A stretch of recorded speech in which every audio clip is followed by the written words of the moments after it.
Assalamualaikum warahmatullahi wabarakatuh. Perkenalkan, nama saya Siti Maria dari Fakultas Ekonomi Bisnis Islam, jurusan Asuransi Syariah.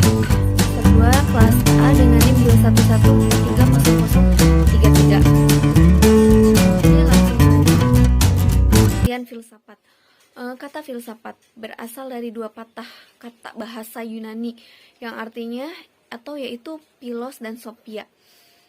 Secara etimologis, philos berarti cinta dan sophia berarti kebijaksanaan atau kepahaman yang mendalam. Pengertian filsafat menurut bahasa aslinya adalah cinta terhadap kebijaksanaan. Jadi secara bahasa filsafat berarti hasrat atau keinginan sungguh-sungguh akan kebenaran sejati. Dengan kata lain, filsafat adalah ilmu pengetahuan tentang hakikat, intisari atau esensi dari segala sesuatu. Asal mula kegiatan berfilsafat yang pertama adalah keheranan atau kegabungan, memberikan dorongan untuk menyelidiki. Kemudian ada kesangsian. Sikap ini disebut skeptis. Dari bahasa Yunani, skeptis adalah penyelidikan, sangat berguna untuk menemukan suatu titik pangkal yang tidak diragukan lagi. Kemudian ada kesadaran dan keterbatasan. Manusia mulai berfilsafat kalau ia menyadari betapa lemah dan kecil dirinya dibanding alam semesta di sekelilingnya. Selanjutnya, gerbang menuju filsafat. Yang pertama, bukalah pikiran selebar-lebarnya, bertanya adalah setengah ilmu, kemudian bijaksana. Yang dikaji dalam filsafat adalah semua ilmu, akan tetapi filsafat lebih mengkaji atau menggali objeknya lebih dalam sampai tuntas. Selanjutnya, beberapa pendapat para ahli mengenai filsafat, yaitu yang pertama, Plato adalah seorang murid Socrates. Dia mengartikan filsafat sebagai pengetahuan tentang segala hal yang ada, serta pengetahuan yang berminat mencapai kebenaran yang asli. Kemudian ada Aristoteles, murid dari Plato, mendefinisikan filsafat sebagai ilmu pengetahuan yang meliputi kebenaran yang terkandung di dalamnya, ilmu-ilmu metafisika, logika, retorika, etika, ekonomi, politik, dan estetika. Dia juga berpendapat bahwa filsafat itu menyelidiki sebab dan asas segala benda. Kemudian ada Al-Farabi, seorang filsuf Muslim, mendefinisikan filsafat sebagai ilmu pengetahuan tentang alam maujud, bagaimana hakikat yang sebenarnya. Dan yang terakhir ada Immanuel Kant.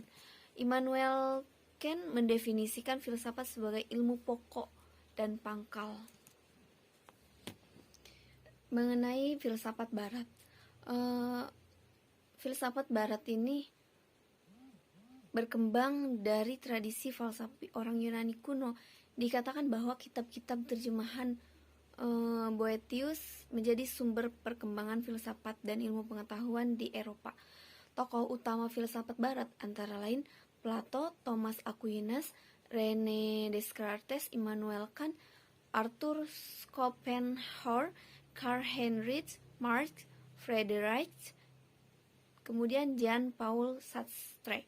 Dalam tradisi filsafat barat, di Indonesia sendiri dikenal adanya pembidangan dalam filsafat yang menyangkut tema-tema tersebut. Di antaranya ada tema antologi, membahas tentang masalah atau keberadaan sesuatu yang dapat dilihat dan dibedakan secara empiris atau kasat mata. Misalnya tentang keberadaan alam semesta, makhluk hidup, atau tata surya. Kemudian ada tema epistemologi, adalah cabang filsafat yang berkaitan dengan asal, sifat, dan jenis pengetahuan. Topik ini termasuk salah satu yang paling sering diperdebatkan dan dibahas dalam bidang filsafat.